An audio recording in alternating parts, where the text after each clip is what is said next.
महापौरांच्या दालनात पेडणेकरांची घुसखोरी केल्याचा दावा, ऋतू तावडे यांचा आरोप, वाद चिघळला. सिया गोयल आणि चेतनला न्यायालयीन कोठडी, न्यायालयानं सरकारी वकिलांची पोलीस कोठडीची मागणी फेटाळली. पोलिसांच्या ताब्यात असतानाही सिया गोयलची मुजोरी कायम, सियानं माध्यमांना उद्देशून केला असभ्य इशारा, समाजातील सर्व स्तरातून सिया विरोधात संताप. शनिवारी कल्याण डोंबिवलीत शाळांना सुटी, कल्याण डोंबिवली मनपाच्या अधिकाऱ्यांची सुटी रद्द, अतिवृष्टीमुळे प्रशासनाचे आदेश. रामभक्तांची श्रद्धा ढळू देऊ नका, चोरांवर कठोर कारवाई करण्याचं राष्ट्रीय स्वयंसेवक संघाचं आवाहन.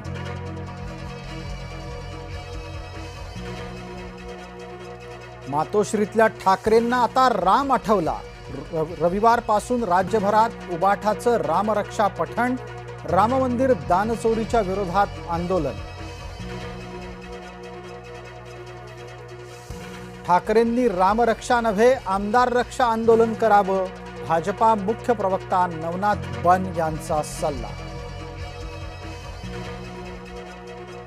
परतूरच्या शाळेत पोहोचले किरीट सोमय्या, इस्लामी गाण्याचा वाद वाढला. मुंबईत पावसाची हजेरी कायम, मुंबईत तुंबण्याच्या घटनाही कायम. अंबा नदीनं इशारा पातळी ओलांडली, रायगडला मुसळधार पावसाचा इशारा. गडहिंग्लज आजरा मार्गावरील पूल खचला, वाहतूक तात्पुरती केली बंद.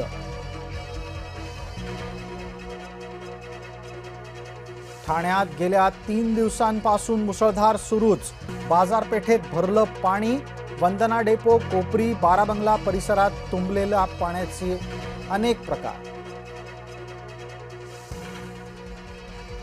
पनवेलच्या काळुंद्रे ONGC पुलाखाली पाणी साचलं, साचलेल्या पाण्यातून वाट काढताना पनवेलकरांची कसरत. भुजी बंधाऱ्यापासून दूर रहा, अतिउत्साही पर्यटकांना प्रशासनाचे आदेश. धुळे तालुक्यातील कुंडाणे इथून पंढरपूरकडे दिंडी निघाली, विठोबा माऊलीच्या नामगजरात निघाले वारकरी. वारी आरोग्यदायी होण्यासाठी वैद्यकीय पथके तैनात, ज्ञानोबा आणि तुकोबांच्या दिंडीसह चालणार स्वतंत्र वैद्यकीय पथक. पेप्सिकोची CEO इंदिरा नुई हिचं कृतज्ञ वक्तव्य, भारतात असते तर प्रगती करू शकले नसते, वादग्रस्त वक्तव्यामुळे इंदिरा नुईचा सर्वत्र निषेध. किम कार्दाशियनचे मोठे रेकॉर्ड मोडले, सोशल मीडियावर किंग कोहलीचा जलवा.